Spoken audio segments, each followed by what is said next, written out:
Bueno, ya tuvimos la oportunidad en clases anteriores para observar todas las características, propiedades, usos y nomenclatura de todos los compuestos orgánicos y sus familias, ¿sí? Organizadas en sus familias desde los hidrocarburos hasta los compuestos nitrogenados. Ahora vamos a tener la oportunidad de ver qué reacciones de carácter químico se presentan dentro de cada una de este tipo de compuestos, ¿sí? Cómo reaccionan ellos para formar otro tipo de compuestos. Y esas transformaciones de carácter químico que se suceden en estos compuestos generan una transformación y la consecuente formación de otras moléculas orgánicas en dicho proceso. Pueden haber liberaciones de agua, liberaciones de energía como forma de calor. Ya sabemos que los hidrocarburos, ¿sí?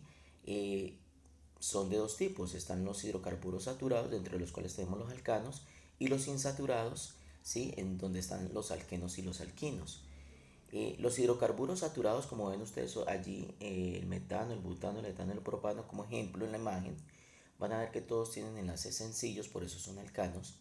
¿Sí? Son por lo general compuestos con poca reactividad, debido pues a la alta energía de activación que se necesita para romper esos enlaces sencillos entre carbonos y entre hidrógenos.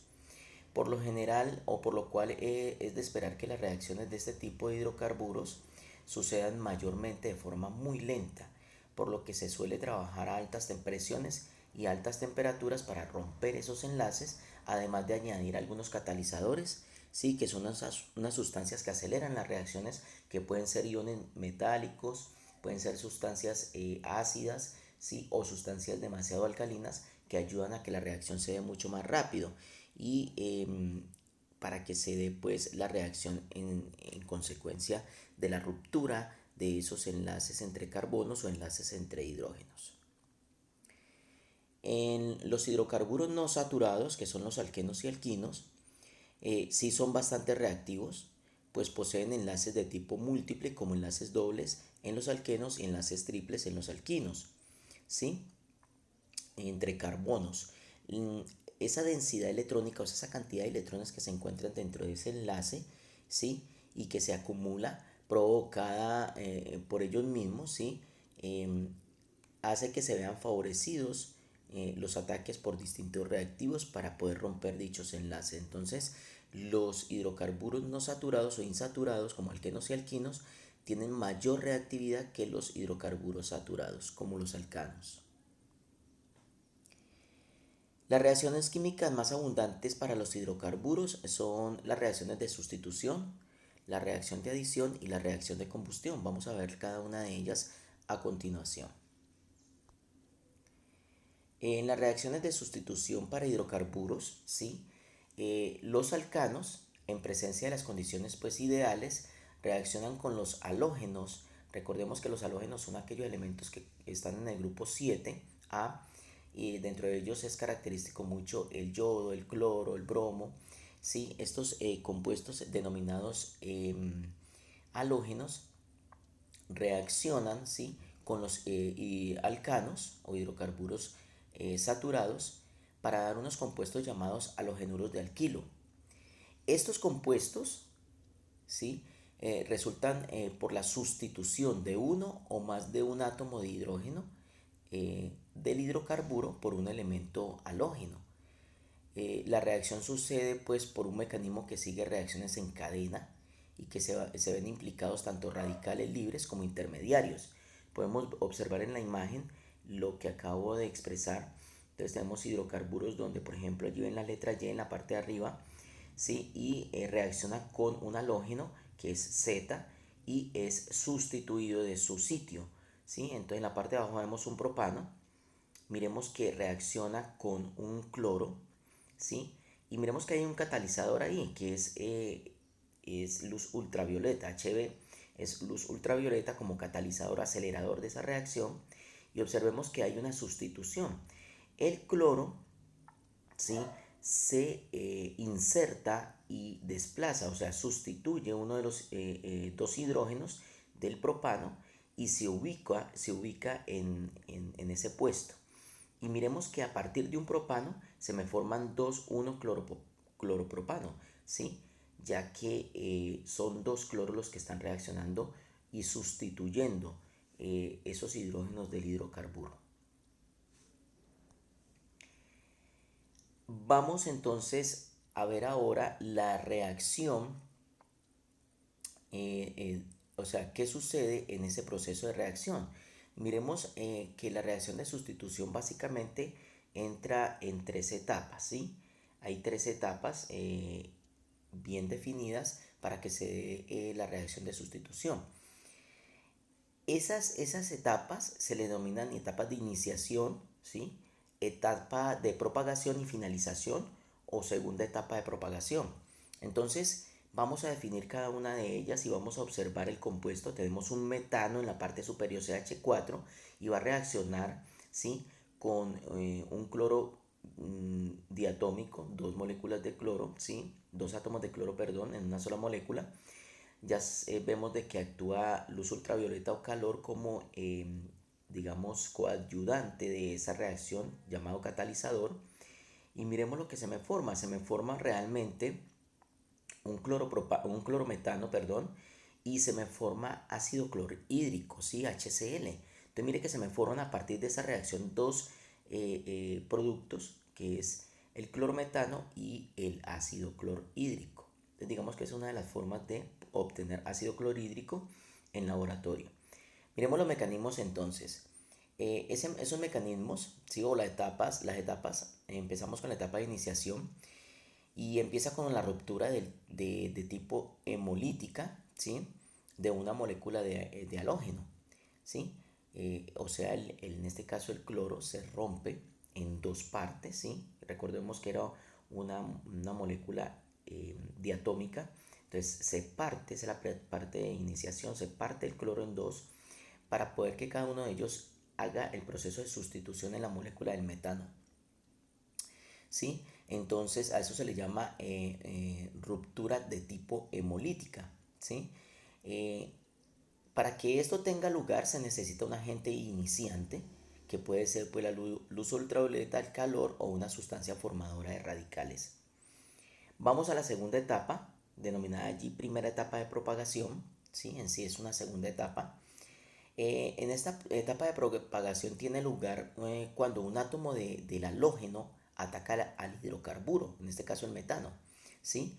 Dando lugar a un radical, el cual se combina con las moléculas del halógeno, formando otro compuesto y además un átomo de halógeno nuevo, el cual pues volverá a iniciar el ciclo de la propagación, pues se realiza una reacción en cadena, lo cual no terminará hasta que se formen enlaces covalentes entre todos los radicales o se agote la sustancia. Entonces miremos allí que en la última etapa, ¿sí? Que es la segunda etapa de propagación o finalización, entonces se da la formación o se libera el otro cloro y se da la nueva formación. Entonces miremos que ahí están bien definidas las tres etapas para que sea el mecanismo de propagación, perdón, de sustitución, ¿sí? De la reacción química de sustitución, y en este caso estamos hablando de alcanos. Bien, ahora vamos a ver el segundo tipo de reacción que se sucede. Este tipo de reacción denominado adición se da en hidrocarburos insaturados como alquenos y alquinos. La de sustitución se daba en alcanos, o sea, saturados. Las más comunes en los insaturados como alquenos y alquinos es la adición, ¿sí? No es tanto la de sustitución. Los compuestos alquenos y alquinos son mucho más reactivos que los alcanos, ya lo habíamos dicho. Esto es debido pues al acúmulo de densidad electrónica que poseen esos enlaces dobles y triples. Los alquenos y alquinos sufren reacciones de adición donde una molécula que se encuentra insaturada y un reactivo se mezclan para dar lugar a un compuesto de tipo saturado. Los alquenos, por su parte, se adicionan fácilmente con halógenos, ácidos, agua, hidrógeno, etc. Una de las reacciones más importantes a nivel industrial de este tipo es la adición de agua en dobles enlaces con la finalidad de obtener alcoholes. O sea que la reacción de adición, ¿sí? Es, digamos, una de las reacciones por medio de la cual se da la formación de los alcoholes, que es un compuesto oxigenado orgánico. Entonces podemos ver allí, en resumidas cuentas, lo que acabo de explicar, ¿sí? Entonces tenemos un doble enlace en la parte superior como se define generalmente. Tenemos una molécula orgánica con un doble enlace, o sea, un alqueno, y está reaccionando con una sustancia B. Y miremos que se adicionan, no hay una sustitución de hidrógeno ni hemoleno, simplemente esa sustancia B se adiciona sí, a esa parte del hidrocarburo. En la parte de abajo vemos entonces un eteno, ¿sí? El eteno reacciona con el cloro, un diatómico de cloro, y miremos cómo el cloro se adhiere a las dos partes del eteno, ¿sí? Entonces se forma en dos cloroeteno. Entonces miremos que es muy importante esa reacción. En la parte de abajo vemos tres ejemplos con un propeno reaccionando con un bromo diatómico, ¿sí? Con un 2-butino reacciona con bromo diatómico y con un 2-butino reaccionando con 2 moles, o sea, 2 moléculas de bromo diatómico. Vemos cómo se sucede entonces el proceso de adición. Miren que no hay sustitución, simplemente ellos se adhieren a la molécula y la molécula se reorganiza. Lo más curioso de este proceso básicamente es que cuando yo cojo un alqueno o un alquino y lo hago reaccionar por medio de este proceso de adición, lo que se me forma es un alcano. Si lo observan, desaparecen los dobles enlaces para que las moléculas se puedan adicionar a la molécula de alqueno y alquino, y estos dobles enlaces se rompen o triples enlaces se rompen y lo que se me forma es un hidrocarburo saturado, ¿sí? Entonces estamos hablando de que se me forman hidrocarburos saturados a partir de hidrocarburos insaturados. Por último, vamos a ver la reacción de combustión. En las reacciones de combustión, eh, si algunos de pronto no tienen claro qué es el proceso de combustión, el proceso de combustión es quemar algo. Y para que haya combustión, para que se queme algo, debe haber, digamos, tres elementos básicos. Uno, debe haber el material que se va a quemar, o sea, que va a tener el proceso de combustión, el material como tal. Debe haber presencia de oxígeno, si no hay oxígeno no hay combustión. Y debe haber un catalizador, ¿sí? Y ese catalizador es la chispa o es el calor o la temperatura que, digamos, inicia el proceso de combustión. Ese es el iniciante, ¿sí? Cuando hablamos pues de la combustión de hidrocarburos, hacemos referencia a la reacción que tiene lugar con el oxígeno para dar lugar a agua y dióxido de carbono, ¿sí? En dicha reacción tiene lugar la ruptura de la totalidad de los enlaces que posee la cadena y la formación de enlaces nuevos con gran estabilidad, lo que lleva al desprendimiento de mucha energía en este tipo de reacciones, energía en forma de calor, energía en forma de luz, ¿sí? Cuando quemamos un hidrocarburo, entonces se libera alta energía y digamos que esta es una reacción muy común en la combustión de los hidrocarburos como el petróleo, como la gasolina, ¿sí? Entonces esta es una reacción de combustión. Entonces para que haya movimiento en el motor, entonces de combustión interna, debe haber una reacción sobre el hidrocarburo, que en este caso es la gasolina, una reacción de ignición que lo da, digamos, una chispa, digamos, la bujía da la chispa, inicia el proceso de combustión, pero debe haber una presencia de oxígeno, ¿sí? Para que se dé el proceso de combustión. ¿Qué se libera? Se libera agua en ese proceso, se libera gas carbónico o CO2, ¿sí? Y hay una liberación de calor excesivo. Entonces, en las reacciones de combustión es muy importante tener en cuenta esas características. Allí podemos ver la imagen claramente de cómo se dan los procesos para que ustedes lo tengan pues presente. Tenemos el metano, que es el CH4, ¿sí?